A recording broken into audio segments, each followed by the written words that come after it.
Y hoy vamos a entrar desde el punto de vista histórico del proceso de la Guerra Civil Española.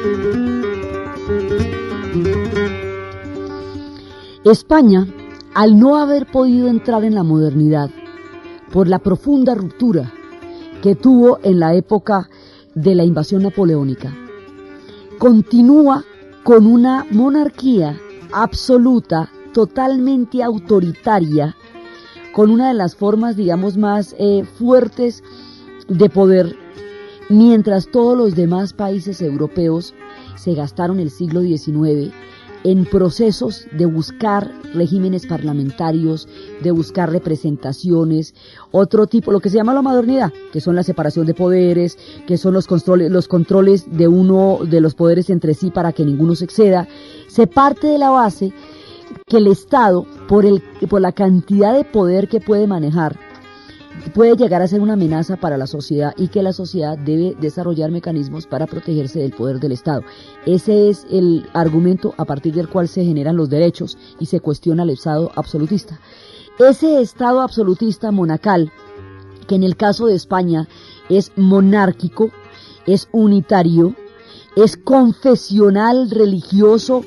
Confesional religioso significa que toda la educación está en manos del clero, que las tierras están en manos del clero, que el 80% de las tierras está en manos del clero y el clero no paga impuestos, que tienen privilegios absolutamente especiales, que son una excepción dentro de España, que es una España conventual, la que no pudo pasar a la modernidad, y como de esa España conventual fue que surgieron las organizaciones que elevaron las tropas, que elevaron la resistencia contra los franceses en la época de Napoleón.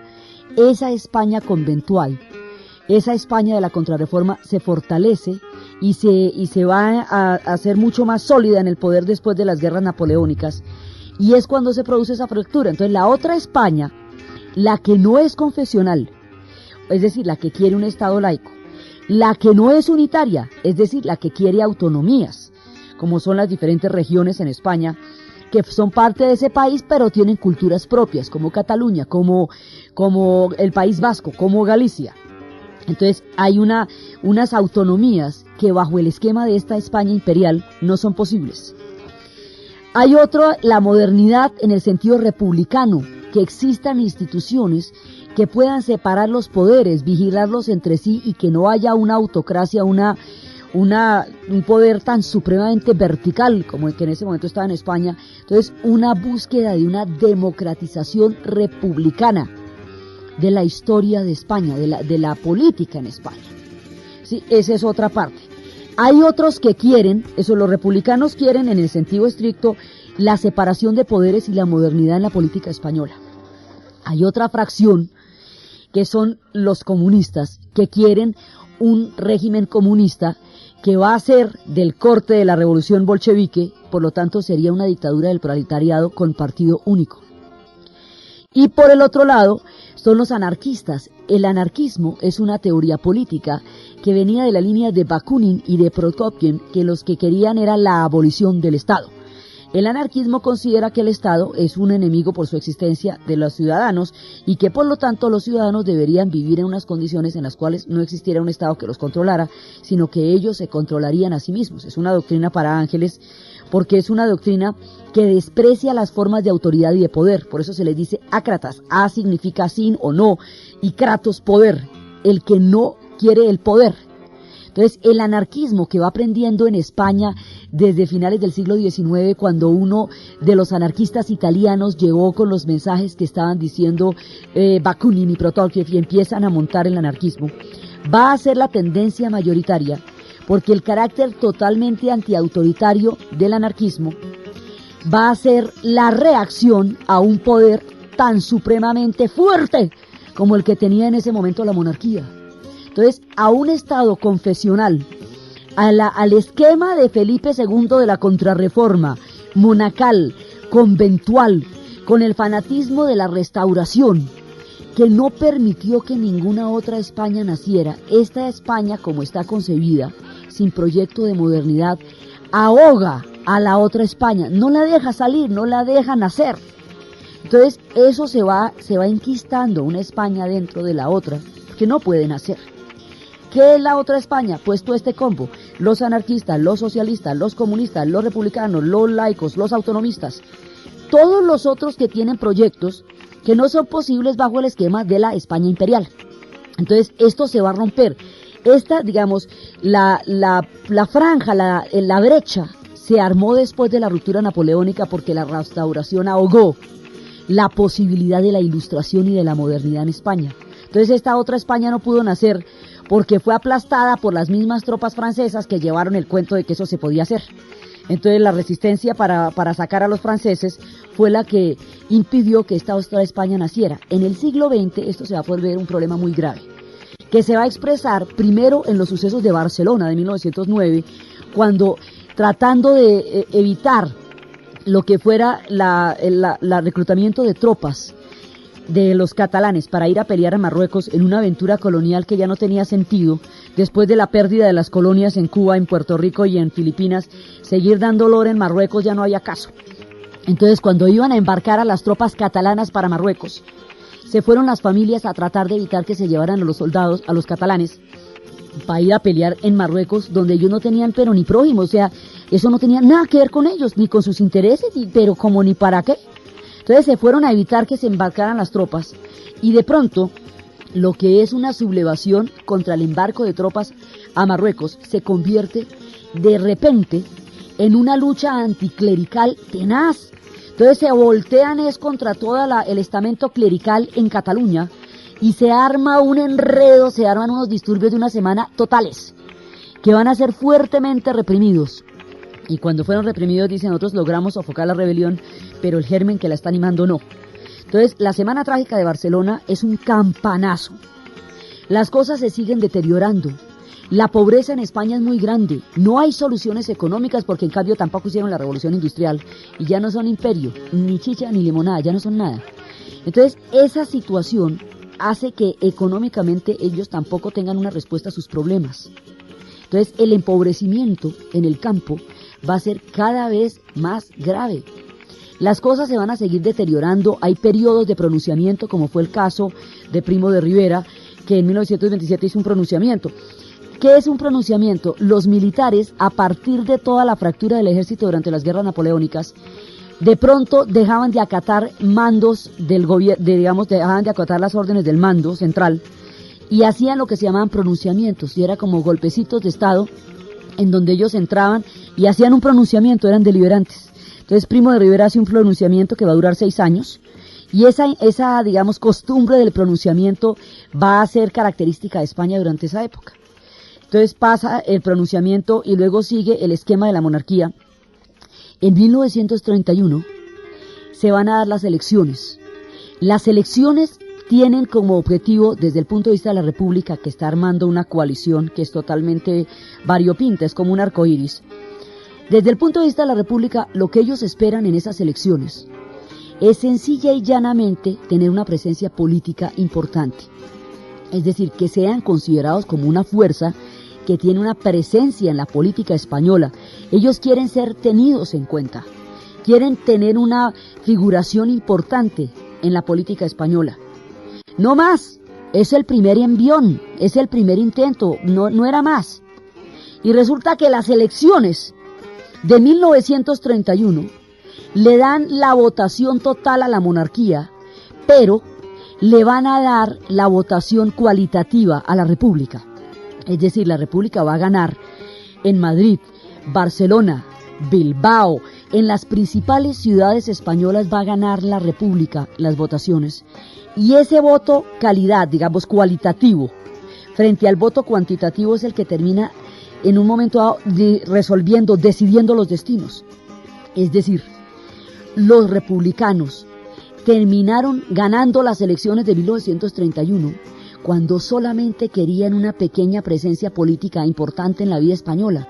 Mejor dicho, los cogió por sorpresa. Vea, el susto cuando se ganaron esas elecciones. ¡Ay! Porque llora.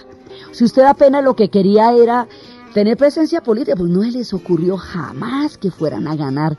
Eso es lo más complicado que le puede pasar a alguien que esté sentado en una cafetería echando carreta y a la salida de la cafetería le den el poder. Y usted ahí hablando, ay, que es que este país hay que hacerle esto y hay que hacerle lo otro. Y salga usted de la cafetería y le digan, bueno, a ver, móntese y hágalo. ¡Qué susto! Porque imagínese lo que lo comprometan a usted ni más ni menos que con sus propias palabras. Hágame el favor. Entonces estos manes quedaron asustadísimos, pero asustadísimos, porque las cosas tomaron un rumbo absolutamente inesperado. De un momento a otro, la República ganó las elecciones de 1931 y eso no se lo creía nadie, pero sobre todo ellos. Entonces, ¿ahora qué hacemos? Bueno, entonces no puede haber república y monarquía al mismo tiempo, porque, a ver, pongámonos de acuerdo. Entonces la república le dice en ese momento a Alfonso XIII que tiene hasta las 5 de la tarde para abandonar España. Y el tipo se va. La gente que lo apoya dice que él se fue para evitar un baño de sangre. Se fue en consideración a su pueblo porque sabía que toda intransigencia hubiera detonado un conflicto muy grande y muy probablemente. Otros dicen que no tuvo más remedio. El hecho es que se fue. A las 5 de la tarde había abandonado Alfonso XIII el país de España. España jamás había existido como España sin ser una monarquía. ¿No ve que España se volvió una monarquía, se volvió un país alrededor de los reyes católicos? La monarquía y el catolicismo son los pilares alrededor de los cuales este pueblo se fundó. Si en un momento dado no son monarquía, ¿qué son? Eso es lo que vamos a ver después.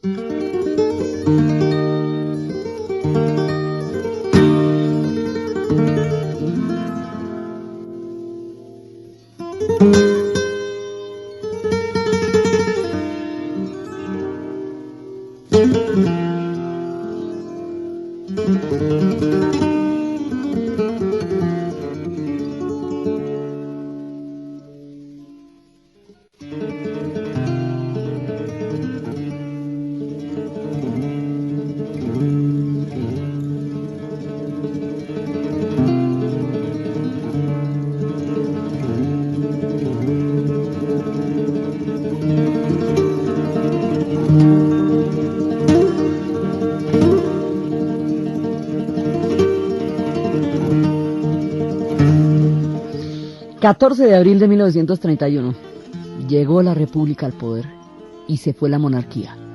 A las 5 de la tarde Alfonso XIII había abandonado España, y España nunca había sido nada distinto desde que llamamos España, desde que ellos la llaman, a una monarquía. Entonces, ¿ahora qué era? Bueno, eso nadie se lo había imaginado. Entonces, usted imagínese el problemonón que sus palabras se vuelvan hechos, y que todos los programas políticos que usted tiene los tenga que realizar y se comprometa con la realización de esos programas. Eso es un camello muy grande porque le toca aterrizar las cosas. ¿Qué es la República? Todo. Ahí cabe de todo como en botica. Y ahí muchos de los que están en la República no están comprometidos con un proyecto republicano, sino con proyectos diferentes que simplemente tienen en común que están en contra de la monarquía, del clero y del ejército. No más, del ejército nacional, digamos, de lo que va a ser la España unitaria. ¿Qué es la República? La otra España. Esa es la otra España de la que siempre estábamos hablando. Pero esa otra España está compuesta por muchísimas fracciones que tienen intereses totalmente opuestos entre sí, inclusive incompatibles, y que no se pueden poner de acuerdo para la foto. Entonces, ahí están por un lado pues los vascos y los catalanes, que lo que quieren es la autonomía. Inclusive los vascos son monárquicos. Lo que pasa es que son autonomistas, entonces bajo la España imperial no puede existir el País Vasco. Los catalanes son catalanes, quieren la Cataluña, la Generalitat. Así por el estilo, los comunistas quieren la dictadura del proletariado. Es decir, consideran que la República es una etapa de transición como el gobierno provisional de Kerensky durante la Revolución de Octubre, porque es que la Revolución de Octubre es el modelo de todo el que se llame comunista. Entonces para ellos era lo que se iba a repetir en todas partes. Si ganaba la república era porque era el tiempo del gobierno provisional de Kerensky, entonces eso era una frase, de un pedacito de transición, mientras se volvía una dictadura del proletariado. Los anarquistas querían la abolición total del Estado, porque a ellos ningún Estado les sirve, ni grande ni chiquito, ni de ninguna manera. Entonces, ¿quiénes eran los republicanos? Había un sector que quería una república, en el sentido institucional de la palabra, un cuerpo de instituciones de poderes separados que se vigilan entre sí y garantizan una expresión libre de la voluntad de los ciudadanos. Pero eso a la hora del té era la minoría. También dentro de la república había gente de derecha, que simplemente era antimonárquica, pero eso no lo hacía ni comunista, ni anarquista, ni nada por el estilo, solamente que no eran monárquicos, punto. Entonces, toda esta cantidad de gente junta, ¿cómo va a gobernar si no se pueden poner de acuerdo para la foto? Porque todo el mundo aquí está para distintos lados y estamos tratando de amarrar un mismo lazo. Entonces, pues, ¿qué pasa? Que esto da bandazos para un lado y para el otro, y a ratos es de derecha, y a ratos es de izquierda, y se corre para un lado y se corre para el otro, como un piano en un barco que se mece, ¿sí? Y da vueltas para un lado y para el otro. Entonces, es tremendamente inestable, porque su composición es de una heterogeneidad tan grande que no tienen ningún proyecto común una vez que hayan llegado a las elecciones, ¿ve? El proyecto común está en contra de la monarquía y sale, pero yéndose la monarquía, ¿qué? ¿Qué tienen en común? Pues nada. Como no tienen en común nada, la mano de divisiones que tienen por dentro mientras tanto es increíble. Entonces, en estos años, de 1931 a 1936, pasa de todo pasa. Pasa un pedacito de lo que cada cual quiere que pase. Pero como pasan todos los pedacitos al tiempo, en conjunto, es una cosa bastante caótica. Ellos quieren ser una república en el momentico en que Europa está virando hacia el fascismo, en que los regímenes autoritarios están cogiendo terreno y están haciendo toda una carrera en la geopolítica europea y nadie se les opone, en el momento en que Italia fascista está avanzando sobre Europa y en el momento en que la Alemania nazi también están llegando al poder. Entonces, ¿qué pasa? Que están en una contravía, ellos quieren ser democráticos y republicanos cuando el mundo está virando hacia el fascismo. O sea que no hay un eco internacional al interés republicano en el momento en que lo están haciendo. Son una república tremendamente joven, no es que acaba de salir, estamos a media hora de elegida, y las jóvenes repúblicas que existían en ese momento en Europa eran tan frágiles, los europeos hace poquitico que son tan democráticos. En realidad eso es después de la Segunda Guerra Mundial. Parecería que hubieran tenido 2000 años de democracia, no señor. Ellos tuvieron muy poquito, es después de la Segunda Guerra para acá. Antes de eso estaban las jóvenes repúblicas aplastadas por el fascismo. Y antes de eso estaban los imperios que cayeron en la Primera Guerra Mundial. Y todos esos imperios eran autocráticos y antidemocráticos y totalmente absolutos. Entonces esto de la democracia y estas cosas para ellos también es nuevo. Se les gastó la segunda parte del siglo XX organizándolo. Pero no es que ellos siempre nacieron tan sensacionales. Lo han ido construyendo hace poco. Entonces, pues en esta época finalmente el experimento republicano era frágil y nadie sabía cómo se hacía esto. No era muy claro todavía, y pues menos para los españoles, que no habían participado ni siquiera de la modernidad. Al no participar de la modernidad, toda la parte de la separación de poderes, que en Europa se gastó 100 años en consolidarse y en entenderse, aquí les llegó de un solo sopetón en 1931. A los españoles les ha pasado con mucha frecuencia que les llegan todas las doctrinas de una sola en el mismo día.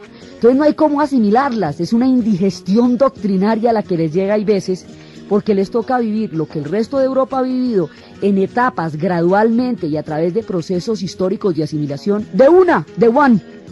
Entonces les tocó todas estas teorías. Nunca habían podido existir en España porque bajo la España imperial era imposible. Entonces le llegan el anarquismo, el socialismo, el comunismo, el régimen republicano, la separación de poderes, las autonomías, el mismo día de 1931, por favor, organíceme aquello. Entonces esto es un despelote, la cosa más impresionante. Y la república tiene en sus sucesivos gobiernos una cantidad de tendencias que cada 6 meses cambian. Entonces de pronto un día la república es de derecha, otro día la república es de izquierda, otro día la república es autonomista. Entonces, en conjunto, durante todos estos años, de 1931 a 1936, pasa que hubo una rebelión impresionante en Asturias. En 1934 va a haber un estado obrero anarquista, el único que ha existido en la tierra, que se compara con la Comuna de París, porque nadie más sabe que puede ser un estado anarquista. En Oviedo, los mineros de las fuerzas anarquistas llamaron a la huelga general. El anarquismo se mueve con la huelga general. Y Lerroux empiezan a dirigir todo esto, y el tiempo anarquista es lo que Buenaventura Durruti llamaría el corto verano de la anarquía. El anarquismo era la fuerza mayoritaria en España, y ese es el único país y el único caso donde el anarquismo llegó a ser un fenómeno de masas. Porque el anarquismo, por su propia característica antiautoritaria, es complicado de manejar entre varias personas, pero entre las masas es una maravilla porque pues nadie obedece nada. Y a ver, entonces resulta que ellos van a desarrollar un estado anarquista que se vuelve como el mito de lo libertario. Cada uno de los sucesos que van a tener lugar en estas épocas van a adquirir con el tiempo una característica mítica. El estado anarquista de Oviedo, en Asturias, se va a convertir como en una especie de canto de la libertad, el momento en que la efervescencia de un mundo anarquista fue posible, y duró un tiempo cortico, porque después de eso, como fue en una época en que había uno de esos virajes de derecha de la República, trajeron de las tropas imperiales a un tipo de los que estaban en los ejércitos coloniales para que aplastara la rebelión de Asturias, porque ese era el momento en que la derecha estaba en el poder. O sea, aquí van pasando de un lado al otro. Entonces hay un periodo republicano, hay un periodo de izquierda, hay un periodo de derecha, hay un periodo de todo lo que usted quiera. Aquí en Asturias hay un periodo de derecha. Cuando eso pasa, van a traer de las tropas que estaban en ese momento en los puntos coloniales a un personaje para que vaya a reprimir la rebelión asturiana con una fuerza absolutamente inusitada, porque, digamos, la represión que cayó sobre Asturias es incompatible con el hecho de que viviéramos en tiempos republicanos. O sea, como que uno dice, pero ¿por qué la República va a actuar de esa manera? Y es el momento en que están precisamente hablándose de una pluralidad, y a esto les van a echar bala, pero venteada. Entonces van a traer a un personaje que va a ejercer una rebelión brutal, brutal. Y este tiempo que arranca en octubre, es casi un mes y pico lo que va a durar la rebelión. Y después van a traer a un personaje, van a importar tropas. Y las tropas van a llegar a Asturias desde todas partes y van a desatar una represión sobre los mineros, sobre los mineros que estaban en la huelga general, tan grande que hay un momento que se van a tener que rendir. El que va a encabezar la rebelión en contra del estado anarquista de Asturias, de la huelga de los mineros, es un tipo que se llama Francisco Franco Bahamonde. Y es a partir de entonces que él va a coger un prestigio dentro de las tropas, como alguien capaz de sofocar rebeliones de gran calado como la de Asturias, que tenía su epicentro en Asturias, pero en realidad era en toda España donde se estaba dando el eco del anarquismo. Entonces, los van a reprimir de una manera que casi que no se compadece, digamos, es muy grande. Y la mano de torturas, ¿cómo serían las torturas? Que había un potro en la época de la Inquisición que se llamaba el trimotor, porque tenía 3 ejes sobre los cuales descuartizaban a gente. Y entonces empezaron a utilizar la frase común de a este lo pasaron por el trimotor. Y los torturaban delante de los familiares. Se desata una represión tan terrible que pues el mundo se escandaliza también de aquello y dice, bueno, ¿qué está pasando en Asturias? Dios mío, ¿qué por qué? Y va a llegar clandestinamente a España una mujer que a propósito de lo de Asturias va a elevar su voz a los 7 vientos. Una mujer vestida de negro que nadie sabía de dónde venía. Una mujer que se llamaría Dolores Ibarruri, la pasionaria. Y ella va a ser una mujer absolutamente protagónica en estos hechos, pues para que le digan la pasionaria, ¿cómo diría? Entonces ella va a exaltar qué fue lo que pasó con Asturias. Asturias es un hito, y los asturianos consideran esta rebelión como la fuente de donde emana toda libertad, y se consideran los más libertarios de todos, porque ellos fueron durante un tiempo un estado anarquista. Entonces es el único experimento que ha habido en el mundo, digamos a nivel masivo, fue el de Asturias, y es el único país donde el anarquismo ha llegado a ser mayoría, y el anarquismo era mayoría porque era tan fuerte el estado clerical y unitario de esa España imperial, que ningún discurso ni siquiera moderado cabía, entonces los más radicales son los que se imponen. Cuando los estados no dan ninguna salida, avalan las tendencias más radicales, y esta era la tendencia más radical.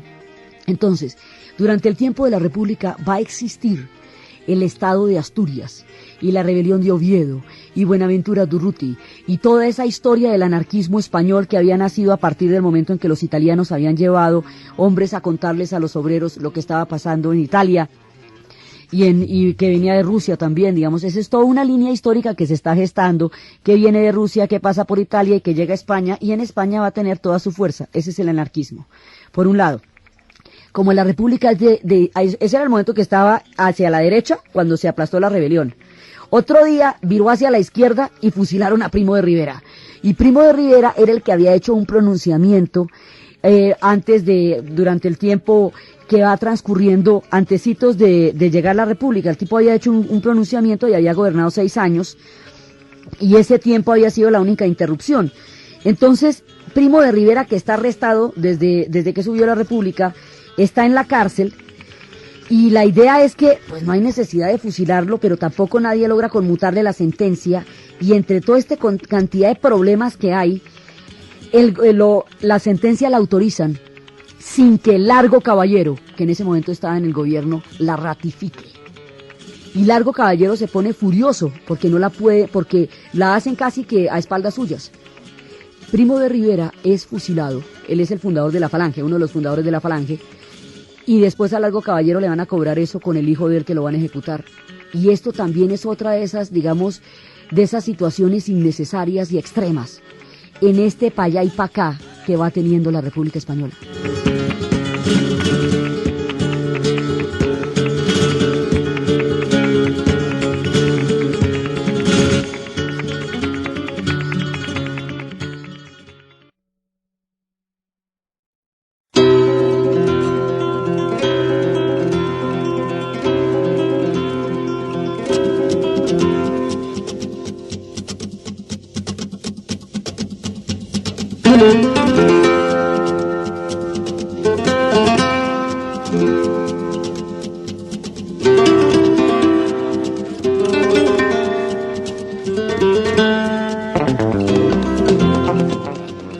La República en sí misma no es un objetivo para todos los que se dicen republicanos.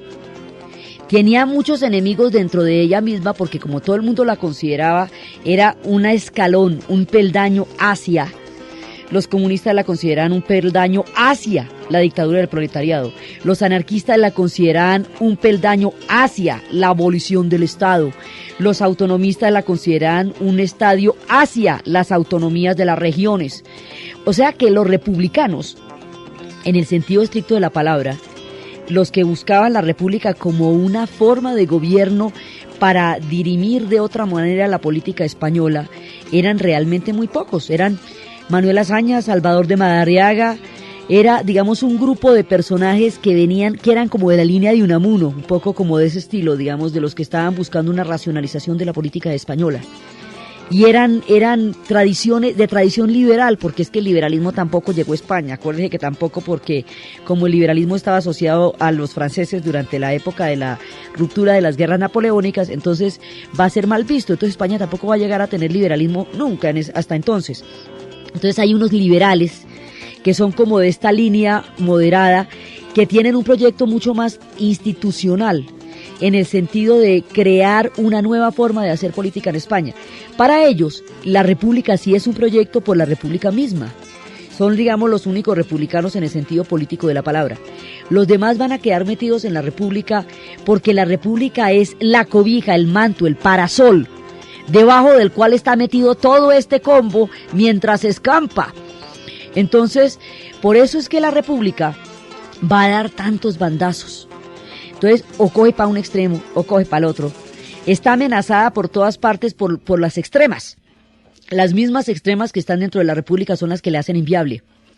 Y si el contexto exterior, que en ese momento está viviendo Europa, es el fascismo, el ascenso creciente del fascismo, Entonces la República está solita en términos de su búsqueda de una España democrática que dirima sus conflictos de una manera civil, como una, digamos, como la creación de una sociedad civil que no esté involucrada pues en ese proyecto tan excluyente que era el proyecto imperial. Entonces ellos están tratando de hacer su república, pero esa república tiene dentro de sus propias filas gente que está en cuentos completamente diferentes y que está debajo de la sombrilla solo mientras escampa, pero que tan pronto deje de llover va es para otro lado. Está ahí es de paso. Entonces todos estos problemas de suyo son bien complicados, porque nos toca ponernos de acuerdo en donde nadie está de acuerdo. Un poco van a enfrentar lo que les pasaría a los países cuando se independizan o se descolonizan, que todos están de acuerdo en sacar a un enemigo común, pero que aparte de eso todo por dentro los divide. Entonces ellos, una vez abolida la monarquía, primero es un conflicto muy grande para España el no tener reyes, porque ellos solo se conciben en tanto monarquía. Entonces toda esa otra España que se fue con Alfonso XIII se siente amenazada por la República. Siente que la República va a acabar con sus más grandes íconos y que va a amenazar la mismísima España, la Santa España.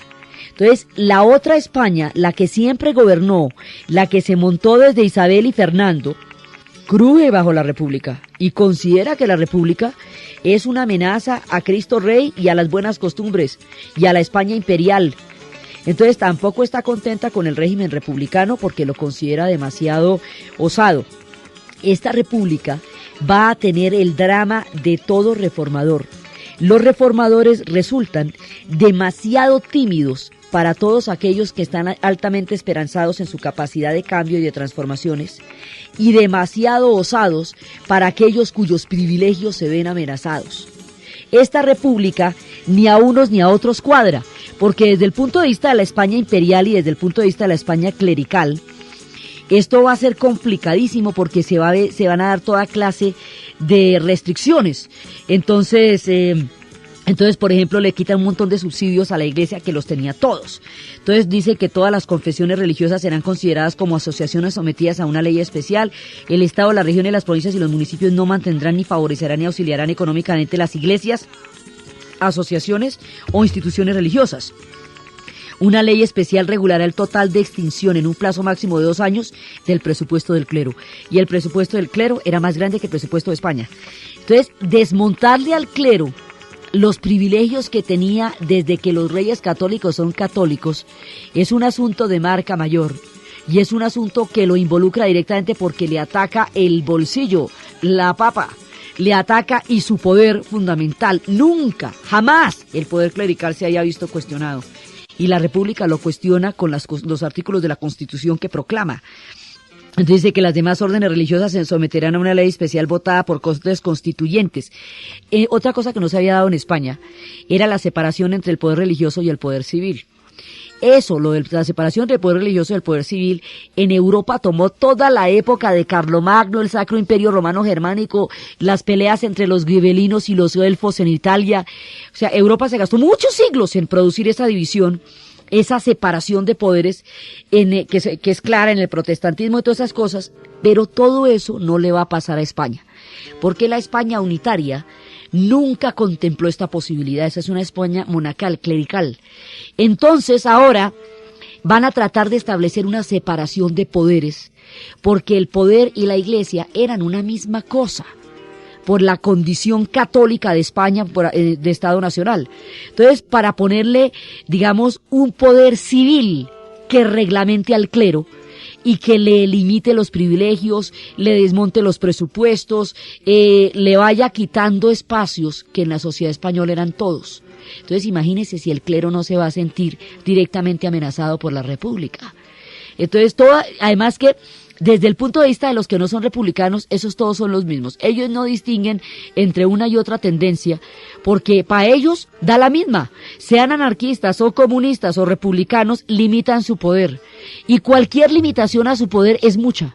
Y si la limitación a su poder es definitivamente bastante, como va a ser, pues evidentemente ahí están pisando un callo, pero el callo, porque son las separaciones de poderes entre el clero y la sociedad civil lo que se está dirimiendo en este momento en España. Entonces, España está dirimiendo todas las cosas al tiempo, del 1931 a 1936.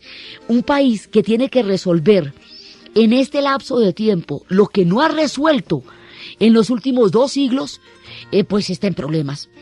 Entonces la República tiene todos estos retos y tiene una economía que no le da, porque basada en qué, no de que el campo sea despoblado, y ellos no tienen un modelo industrial, su modelo agrícola es bastante deficiente, sus jornaleros son bastante empobrecidos, entonces tampoco tienen una economía que pueda respaldar una inestabilidad política permanente como la que se va a producir durante los tiempos de la República. Entonces, por un lado es una gran inestabilidad política, pero por el otro lado es una cantidad de libertad que nunca antes había habido. Entonces, hay 2 caras. Usted puede decir que aquello era el despelote, usted puede decir que el nivel de desorganización era supremo, pues usted también puede decir que nunca fueron tan libres, que nunca hubo tanta posibilidad de dirimir opiniones y de discutir. Entonces, como había tanta posibilidad de discutir, todo el mundo llevaba lo más radical de sus discursos, porque era imposible siquiera pronunciarlos antes de que la República hubiera llegado al poder. Entonces, la República también tiene un contenido de libertad y de pluralidad en su misma heterogeneidad. Eso la hace pluralista, pero también la hace inestable, porque las fuerzas están repartidas en todos los polos. Entonces, este periodo es un periodo sumamente interesante porque es el chance histórico de la otra España. Pero como la otra España eran tantas otras, para ponernos de acuerdo sobre qué se va a llamar la otra España y qué tipo de gobierno seremos en este momento, decían ellos, eso es un complejo un problema complicadísimo para manejar ahí. Entonces, mientras están resolviendo todas estas cosas, en 1936, la República, el ala izquierda de la República, entra al poder. En los primeros 6 meses de 1936, todas las cosas que eran impensables en España, desde el punto de vista de la España imperial, empiezan a pasar al mismo tiempo. Entonces, en esa época se declara la Generalitat, la autonomía catalana, presidida por Luis Companys. En esa época empieza a existir Euskadi, el país, la patria vasca. Los vascos son un asunto muy sensible, porque los vascos eran un pueblo libre siempre. Y ellos habían dicho que se les había dado una tierra yerma, pero un corazón libre, y que nunca estarían sometidos a nadie, y ellos tenían un sistema de fueros con los reyes, que era que respetaban la autoridad real, pero ellos eran vascos. Los catalanes son los pueblos de la Marca, son un pueblo que tuvo mucho más que ver con la historia de Francia que con la de España. Su idioma es una mezcla del español y el francés, y eran la Marca, es decir, hasta donde llegaba el mundo católico y empezaba el mundo musulmán, en tiempos de Al-Ándalus. Esos catalanes tienen una historia que tiene mucho más que ver con la parte francesa que con la parte española, y quieren una Cataluña suya. Sí serán parte de España, no están diciendo que no, pero ellos son catalanes, hablan otro idioma, tienen otra cultura.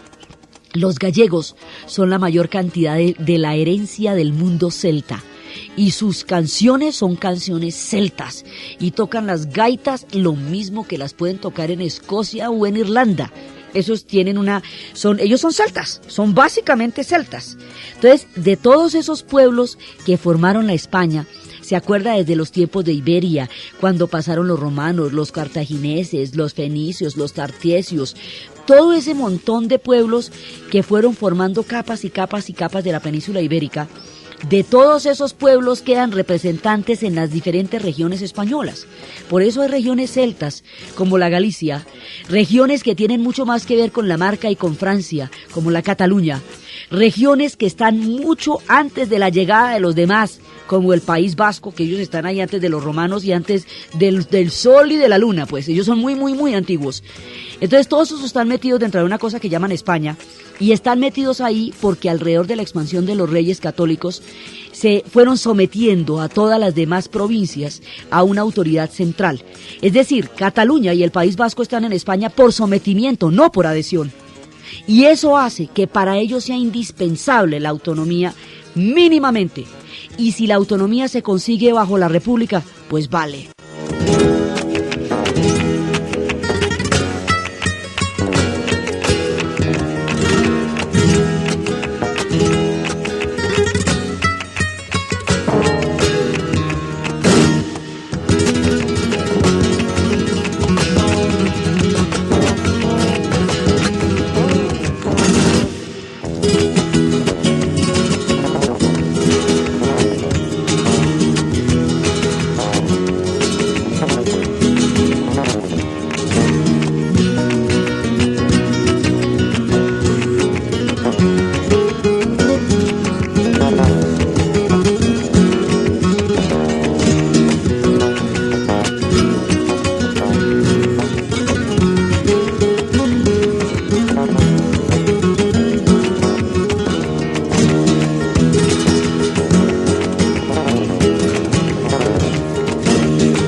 Cataluña quiere la autonomía y por eso decimos, si con la República se consigue la autonomía, pues vale. Y los vascos lo mismo, si se consigue, incluso aunque ellos eran monarquistas, digamos, incluso aunque tenían proyectos diferentes, de todas maneras, si consideran que ahí esa es la vía de la autonomía, pues vale. Y así se van uniendo todos. Entonces tenemos una España que está conformada por este combo tan grande de anarquistas, de socialistas, de autonomistas, de anticlericales, de antimonárquicos y de republicanos, todos bajo la sombrilla de la República, en el poder sin comerlo ni beberlo, habiéndoselo ganado en las elecciones de buenas a primeras sin haber esperado nunca que la historia les diera ese chance así tan de repente. Tenemos otra España, que es la que está siendo desplazada por la República, que es la que siente que se está resquebrajando el proyecto histórico de lo que ellos reconocen como España. Es esa España gótica, es esa España imperial, es la conventual, es la contrarreforma, es la de los más enfervecidos de la religión. Entonces, esa España, la del clero, la del ejército y la de la monarquía, que se siente tan profundamente amenazada por la República, no se ha quedado quieta. Esa España está buscando la manera de recuperar el poder, porque considera que así como está, ella no es viable, está perdida, digamos, sus privilegios empiezan a desmontarse uno a uno, y si hay algo que ninguna sociedad acepta, o ningún grupo o estamento, es el desmonte de los privilegios. Eso sí, mejor dicho, nadie está para negociarlos. Entonces, cuando ellos ven que les van a quitar una buena parte del ponqué, dicen, no, pero un momentico, si es que este ponqué era nuestro siempre. Entonces, eso digamos desde el punto de vista de los privilegios, desde el punto de vista de la fe. Aquí hay una verdadera, real y auténtica vocación de concebir a España solamente en los términos de una España imperial y de toda la grandeza histórica como aval de un pasado glorioso. Y esto es en serio, pero en serio.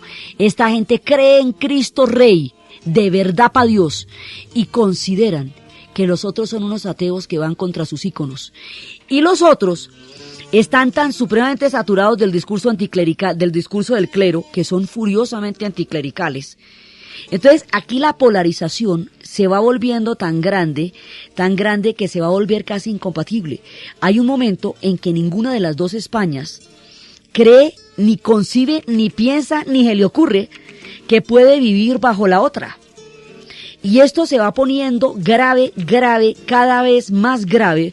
Por eso decían, españolito que vienes al mundo te guarde Dios, decía Antonio Machado, una de las dos Españas, adelante el corazón. Aquí estas dos Españas se vuelven irreconciliables. Entonces, esto se va agravando de una manera hasta que pasa una chispa y totea. ¡Pam! El asesinato de José Calvo Sotelo, un diputado conservador de derecha. Su cadáver que aparece en la calle y después le ponen una sotana, va a ser la chispa, porque es el detonante que va a producir lo que se llamaría un pronunciamiento. El pronunciamiento es un golpe de Estado que se viene preparando desde las Canarias y desde Marruecos por parte del ejército y por parte de la otra España nacionalista, que hasta el 36 se va a aguantar la República, pero no se la va a aguantar más. Mientras que la República estaba en una rumba toda libertaria, donde los anarquistas desfilaban por las calles, donde las autonomías eran posibles, donde hubo un momento, digamos, en que todas las cosas podían pasar al mismo tiempo. Pero en el momento en que todos los sueños son posibles a la vez de la otra España, en ese momento la España nacionalista se está preparando para un golpe de Estado de grandes proporciones. Entonces, de esa etapa totalmente libertaria que va a adquirir un carácter mítico, se va a pasar al punto de confrontación. Y el punto de confrontación va a ser la guerra civil. Entonces, lo que pasa es que en ese momento va a producirse el golpe de Estado. El golpe de Estado significa que las tropas que llegan de Marruecos van a entrar en una rebelión contra la República. Esto va a suceder el 18 de julio de 1936. Entonces llega un avión y el avión empieza a soltar las pistas y van llegando de todas partes las tropas. Esas tropas entran en rebelión contra el gobierno de la República. El gobierno de la República, al verse atacado por una insurrección militar, se levanta para que la insurrección no logre prosperar. Entonces, en ese momento, la insurrección se da por toda España. En algunas partes esas tropas van a lograr someter a la población y en otras partes no. La población se va a dividir entre los que van a apoyar la rebelión militar y entre los que van a apoyar a la república. La situación se va a polarizar en un punto en que no hay términos medios. Esto, digamos, en una época de una fe impresionante. Sin el contenido utópico de la época no se puede entender ese nivel de polarización. Y esta historia la estamos contando y la empezamos a contar. Dice el golpe de Estado. El golpe de Estado significa que las tropas que llegan de Marruecos van a entrar en una rebelión contra la República. Esto va a suceder el 18 de julio de 1936. Eso tiene un final feliz visto desde ahora, porque ese pueblo logró salvarse. Pero la historia como tal es un momento de polarización altísimo de esa sociedad. Ellos salen adelante porque no hay pueblos condenados, porque todos los pueblos pueden superar sus conflictos. Pero el nivel de conflicto que llegan a desarrollar acá es enorme. Entonces, en ese momento, cuando se produce el levantamiento, hay una consigna que tiene la República, que se había dicho la primera vez durante el tiempo en que los alemanes estaban empezando a entrar en Francia durante la Primera Guerra Mundial, pero ahora se va a considerar lo que va a acuñar de aquí en adelante el lema de la República. La frase la diría Dolores Ibarruri, la pasionaria, la gritaría a los cuatro vientos y más adelante la cantarían en una de las canciones. La frase es: no pasarán, no pasarán. Los moros que trajo Franco en Madrid quieren entrar, mientras quieren milicianos, los moros no pasarán. Mientras quieren milicianos, los moros no pasarán. No pasarán, no pasarán.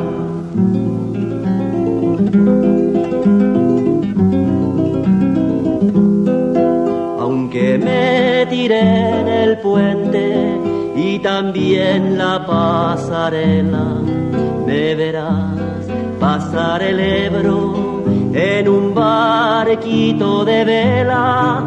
Me verás pasar el Ebro en un barquito de vela.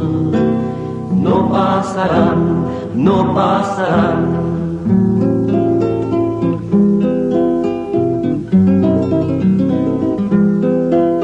Mil veces que los tiren, 10.000 veces los haremos.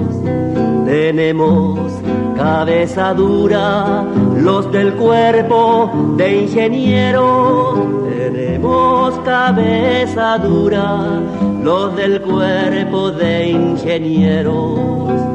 No pasarán, no pasarán. En este momento, la República se levanta contra el golpe de Estado o pronunciamiento que estalla el 18 de julio de 1936. La República tiene su centro en Madrid. Madrid va a ser el corazón de la guerra. Y más adelante el cerco de Madrid, que va a durar 2 años, va a ser uno de los episodios más dramáticos de toda esta historia. Entonces, aquí se divide todo el mundo. Los vascos y los catalanes están con la República y son los bastiones más importantes que la República va a tener en ese momento. Las tropas que trae Franco de Marruecos y de las Canarias están compuestas por soldados moros. Por eso se habla del moro Mohamed y de los moros que trajo Franco, porque son tropas que han reclutado del ejército colonial, de los rezagos de lo que le quedaba a España en Marruecos. Entonces son moros de los mismos bereberes que crearon alguna vez, llegaron, digamos, ahí se devuelve la historia. Cuando hayan perdido todos los territorios se devolvieron a Marruecos y de Marruecos sacan las tropas que van a llevar para el levantamiento. Entonces, hay un levantamiento del ejército que está apoyado por los moros. Ese ejército está apoyado por los nacionalistas, lo vamos a conocer como los nacionalistas, y está conformado por el clero, con excepción del clero vasco, por el ejército y por los monarquistas, toda la otra España. Ellos están apoyando el levantamiento y la República, con todos sus componentes, está resistiendo el levantamiento. Esto es la guerra civil. La manera como esto se va a dar, el papel internacional, el papel de la Legión Cóndor, la geopolítica del tiempo, el ascenso del fascismo, la forma como España va a ser el laboratorio y el punto donde se armen los bandos de la Segunda Guerra Mundial, y la dimensión histórica de este conflicto es lo que vamos a ver en el siguiente programa. Entonces, desde la sorpresa del resultado electoral de 1931 y el lío de empezar a gobernar cuando no hemos pensado ni siquiera en llegar, desde toda la cantidad de tendencias y sueños que se están moviendo, desde la otra España que están haciendo y que está intentando respirar, y desde un pueblo buscando su solución histórica,